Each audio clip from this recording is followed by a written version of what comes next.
खूप चांगलं आहे.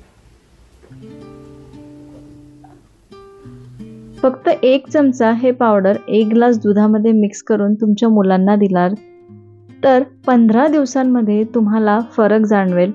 तुमच्या मुलांचं ब्रेन, बोन्स आणि इम्युनिटी सुद्धा वाढेल.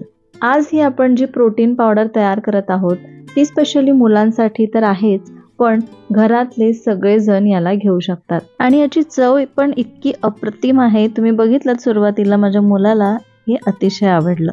बाहेरून जी आपण चॉकलेट पावडर वगैरे दुधात मिक्स करण्यासाठी आणतो त्यामध्ये काय असतं? अजिबात काहीच नाही आणि त्यामधून अजिबात काहीच आपल्याला पौष्टिक घटक मिळत नाही. तर आज आपण हे घरच्या घरी प्रोटीन किंवा आरोग्यदायी असं एक पावडर तयार करत आहोत जे आपल्याला निरोगी ठेवेल आणि ज्यामधून आपल्याला फायदे मिळतील. चला तर सुरुवात करूया. हॅलो नमस्कार, मी सोनल मेजवानी बाय सोनलमध्ये तुमचं खूप खूप मनापासून स्वागत करते आणि आजची आपली ही पटकन होणारी रेसिपी सुरू करूया. तर त्यासाठी मी इथे काजू, बदाम, अक्रोड, पिस्ता काढून घेतलेला आहे. सगळं मी अर्धा कप घेतलेला आहे. फक्त पिस्ता मी इथे पाव कप घेतलेला आहे. सोबतच 2 वेलची घेतली. थोडासा केशर आपण घालणार आहोत आणि त्यानंतर इथे मी 2 कप मखाने घेतलेले आहे. आता हे सर्व आपल्याला थोडा वेळ छान भाजून घ्यायचं आहे. मखाना पण चांगला भाजला गेला पाहिजे, म्हणजे मी तुम्हाला दाखवते की तो कितपत भाजला पाहिजे. त्याला 2 ते 3 मिनिटं लो टू मीडियम गॅसवरती भाजून घेऊ.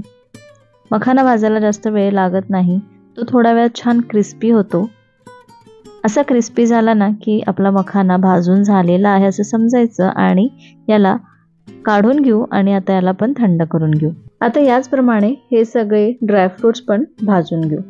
तर बदाम, पिस्ता, काजू आणि वेलची, अक्रोड हे सगळं भाजून घेऊ. 2 ते 3 मिनिटं याला भाजून घ्यायचं आहे.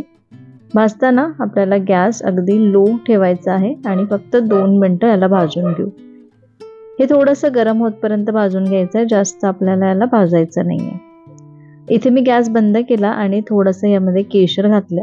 10-12 काड्या केशरच्या घातल्या आणि परत याला छान भाजून घेतलं.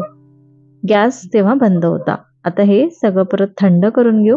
हे बघा, हे सगळं थंड झालेलं आहे. आता काय नाही, फक्त याची पावडर तयार करून घ्यायची आहे. आणि तुम्ही इथे बघितलं मी याच्यामध्ये साखर घातलेली नाही आहे. तर हे जे पावडर आहे ना, तुम्ही तुमच्या घरात कोणाला डायबिटीज वगैरे असेल ना तर त्यांना पण ही पावडर दुधामध्ये घालून देऊ शकता. आता हे सगळं मी छान बारीक करून घेते. मिक्सरच्या पॉटमध्ये, या सगळ्यात छोट्या पॉटमध्ये आपल्याला हे करायचं आहे आणि पल्स मोडवरती करायचं. खूप एकदाच फिरवलं की यातलं ऑइल रिलीज होईल आणि सगळं हे जे मिक्सचर आहे ते कोरडं होणार नाही, ओलं ओलं होईल.